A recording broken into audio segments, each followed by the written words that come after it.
A leitura da Epístola aos Coríntios, primeira carta aos Coríntios 11, versículos 23 e 29. Irmãos, do Senhor eu recebi o que também vos ensinei, que o Senhor Jesus, na noite em que foi entregue, tomou o pão e, dando graças, partiu e disse: Tomai e comei, isto é meu corpo, que será entregue por vós. Fazei isto em memória de mim. Igualmente, depois de haver ceado, tomou o cálice, dizendo: Este é o cálice do Novo Testamento em meu sangue. Fazei isto todas as vezes que o beberdes, em memória de mim. Porque todas as vezes que comerdes este pão e beberdes este cálice, anunciareis a morte do Senhor, até que ele venha. Portanto, todo aquele que comer deste pão e beber este cálice do Senhor indignamente, será réu do corpo e do sangue do Senhor. Examine-se, pois, a si mesmo o homem, e assim coma deste pão e beba deste cálice. Porque o que come e bebe indignamente, come e bebe para si a condenação, não distinguindo de outra comida o corpo do Senhor.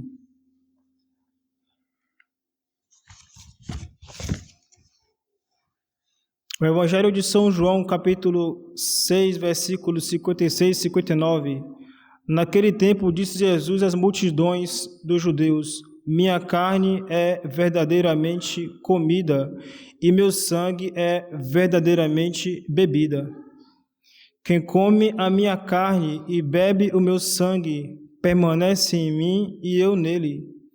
Assim como o Pai que vive me enviou e eu vivo pelo Pai, assim também o que me comer viverá por mim. Este é o pão que desceu do céu, não como o maná que os vossos pais comeram e contudo morreram. Quem comer este pão viverá eternamente.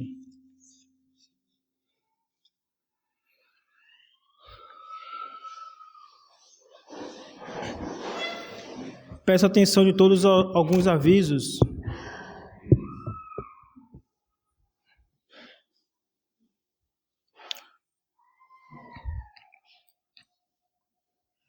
O centro da igreja está ornado com o tapete que os nossos fiéis prepararam com tanto gosto, tanto amor a Nosso Senhor.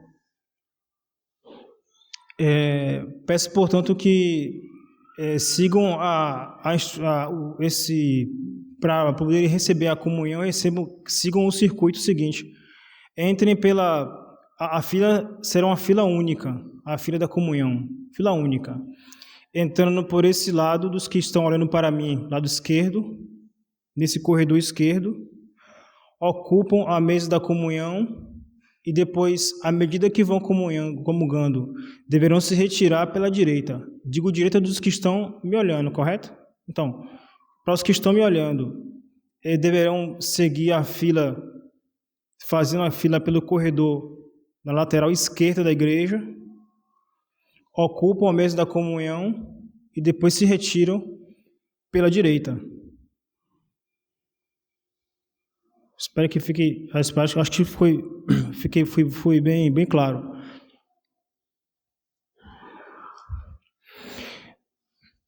Peço também que durante a procissão de Corpus Christi, todos se conservem em ordem, como à medida que saírem da igreja, haverão alguns irmãos que vão organizando os fiéis nas filas.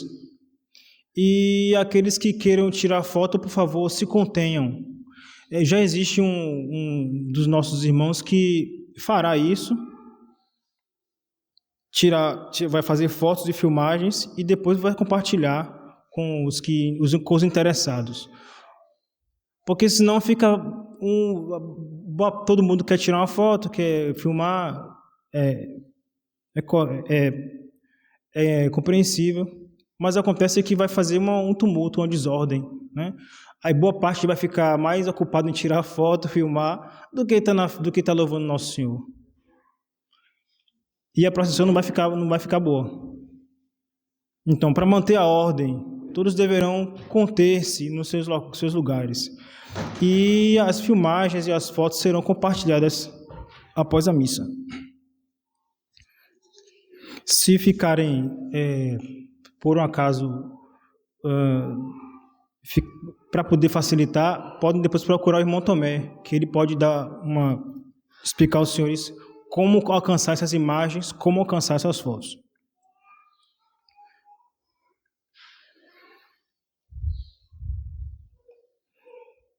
A história dessa cerimônia de hoje, da festa do corpo de Deus, data do século XII, a partir de uma grande santa chamada Santa Juliana, da família Falconieri. Juliana de Monte Cornion, Monte Cornion. Ela é menina, ainda ficou órfã, ela é irmãzinha, ficaram órfãs, e foram educadas por umas irmãs agostinianas do Monte Cornion. Por isso ficou depois Juliana de Monte Cornion. Ficou o nome dela. Bem educada por essas irmãs, muito novinha, mas a irmãzinha dela, Inês, faleceu com uns 5 anos de idade. E ela, quando tornou-se adulta, pediu para ser recebida entre as irmãs do convento das agostinianas. Então, em 1225, ela foi elevada a priora do convento. Mas antes disso, ela teve várias visões, uma visão misteriosa, muitas vezes, em que ela vê uma grande lua e uma faixa preta cobrindo parte da lua. Ela não entendia o que significava aquilo. Foi então que Nosso Senhor revelou a ela que aquela lua que faltava coberta, aquela parte escura da lua, representava uma festa do ano litúrgico que estava faltando. E essa festa era a festa do corpo de Deus, a festa do Santíssimo Sacramento. Essa festa faltava no ano litúrgico. Ela então, como superiora do convento, confidenciou essas visões com 2 amigas, a beata Eva, né, e outra amiga também chamada Isabel. Falou com elas, revelou a elas essas visões que até então ela não contara a ninguém. Foi então que elas tiveram a ideia de consultar um sacerdote, um bom sacerdote chamado João de Lausanne, que ficou impressionado com aquela revelação e levou esse assunto a alguns canonistas, especialistas em filosofia, teologia, direito canônico, para saber se aquela visão, aquela ideia estava de acordo com a doutrina da igreja, ou tinha alguma coisa ou era simplesmente um engano do demônio. Entre esses que foram consultados estava o Tiago de Pantaleão,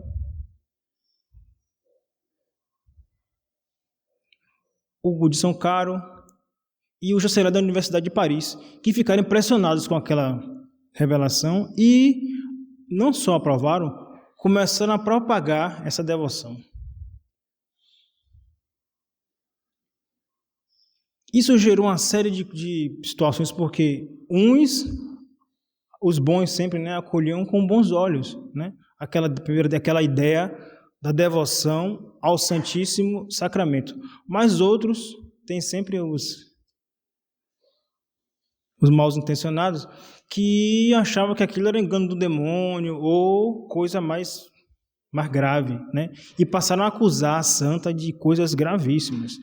Ela então foi afastada do cargo, foi perseguida, disseram que ela estava desviando dinheiro da comunidade para financiar essa ideia de festa do Santíssimo Sacramento, tudo isso, né? O martírio da santa, ela precisava morrer para o Nosso Senhor. Mais tarde, o bispo de Liege, que era da diocese dela, abriu um inquérito e descobriu que ela foi absolvida e tudo aquilo caiu por terra. Era tudo mentira. que falava contra ela. E não só ele reconduziu a santa para o cargo de priora do convento, onde ela estava, como também instituiu para a diocese de Liege, pela primeira vez, a festa do Santíssimo Sacramento. Isso era o ano 1146. A primeira diocese do mundo que festejou a festa do corpo de Deus, que comemorou a festa do corpo de Deus. Depois o Roberto, o bispo de Liege, morreu e voltaram a perseguição contra a santa. Ela foi expulsa do convento e terminou a vida pobre e doente, mas fiel a Nosso Senhor. E com a morte dela, depois da morte dela, o canonista que lá atrás aprovou aquela devoção ao Santíssimo Sacramento, tornou-se Papa. Pantaleão tornou-se Urbano IV.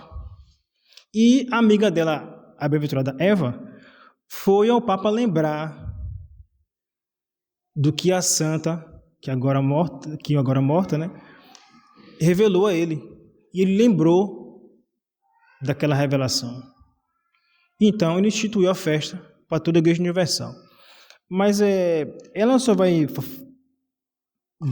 tomar corpo com Clemente V, já em 1317. Alguns dizem que o Concílio de Viena que estabeleceu, que confirmou o que o Urbano IV teria feito, fez, 1312, outros dizem que 1317. Tem essas duas datas aí. E a partir daí, sim, estendeu-se para toda a Igreja Universal, o rito latino. O rito grego, muitos também adotaram a festa do corpo de Deus. E é essa festa que nós celebramos hoje. A festa do corpo de Deus que Nosso Senhor queria. Nosso Senhor queria muito essa festa. Em todo o Brasil, os que todos sabem, né? Vários lugares no Maranhão,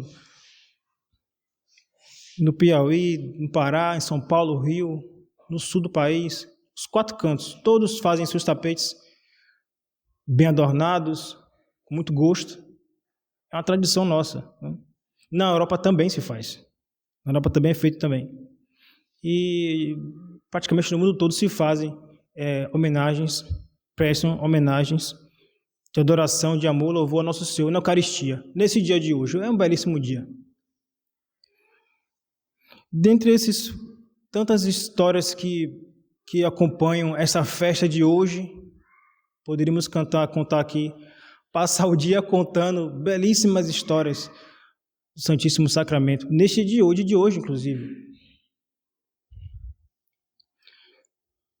Mas não aumentando a nossa reflexão, apenas conto uma bela história que todos devem levar para casa nos seus corações. Aconteceu com Rodolfo de Habsburgo, século XIII, final do século XIII. Ele era devotíssimo do Santíssimo Sacramento, muito devoto de Nosso Senhor. Confissão, comunhão, é um príncipe muito católico. Ele saiu a cavalo, o cavalo dele bem equipado, e no caminho ele passou por um padre que levava comunhão para um doente. Com o padre havia alguns fiéis, poucos fiéis, uns segurando a vela, outros ali com as mãos postas, acompanhando o sacerdote até o local onde estava o doente. Quando chegaram lá, no caminho o príncipe viu e ficou pensando consigo mesmo: nossa, como que Jesus na Eucaristia está sendo levado a pé. E eu aqui, um pecador, o maior pecador do mundo, estou aqui montado a cavalo. Não. E desceu do cavalo e insistiu que o padre montasse no cavalo dele e Nosso Senhor fosse levado ali, naquele cavalo bem equipado, bem ajaezado. E ele, o príncipe Rodolfo, pediu a um dos que estavam acompanhando a vela porque ele queria levar a vela. Ele descobriu a cabeça e ia levando a vela a pé. Chegando no local na casa do doente, o enfermo recebeu Nosso Senhor na Eucaristia. E o padre, terminada a cerimônia, devolveu o cavalo para o príncipe. E ele disse: não, eu montar nesse cavalo? De jeito nenhum. O cavalo que transportou Jesus na Eucaristia? Não, eu não. Não mereço, não. E deu o cavalo ao padre de presente. E o padre disse, e o padre, impressionado com aquele homem, com a fé daquele homem, disse: pois Nosso Senhor vai lhe devolver esse favor, pelo amor que o Senhor demonstrou à Santíssima Eucaristia. E logo depois, mais uns meses depois, ele vai ser levado a imperador do Sacro Império, com a aprovação da igreja. Na época foi Gregório X, o Papa. E essas e tantas histórias da qual a Igreja Católica está cheia. A Igreja Católica é exatamente isso. A Eucaristia é o centro, é o maior dos sacramentos. O que São Paulo fala hoje na carta é muito forte. No capítulo 11, na primeira carta, capítulo 11, versículo 23 e 29. Examine-se, pois, a si mesmo o homem, e assim coma deste pão e beba deste cálice. Porque o que come e bebe dignamente, come e bebe a própria condenação. Examine-se bem, porque Jesus Cristo na Eucaristia. Encerrando nossa reflexão, eu gostaria de lembrar a todos que depois da comunhão, isso eu venho observando já há alguns dias, de algum tempo, depois da Eucaristia, depois que a gente recebe Nosso Senhor na Eucaristia, a gente retorna para os nossos lugares e a gente vai fazer a nossa reflexão, vai fazer a nossa oração, vai fazer a ação de graças.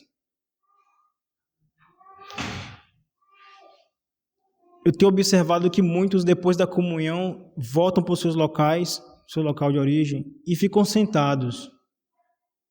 Não. Depois, quando a gente faz a ação de graças é feita de joelhos. A gente recebe o corpo de Nosso Senhor, volta para o seu lugar e fica de joelhos adorando a Nosso Senhor, pedindo as graças que a gente precisa, pedindo perdão pelas nossas faltas. Essa é a postura de ficar depois da Eucaristia. Ao receber a comunhão, retorna para o seu local e fica de joelhos rezando. Isso sim. Claro, aqueles que têm comorbidades, que têm alguma dificuldade, que têm questão por conta da idade, etc. Tudo isso é compreensível. Mas não me parece que o problema da maioria, não é esse o caso da maioria aqui, não. Acho que a maioria tem saúde bastante, né? E pode ficar assim, de joelhos, sim, adorando Nosso Senhor.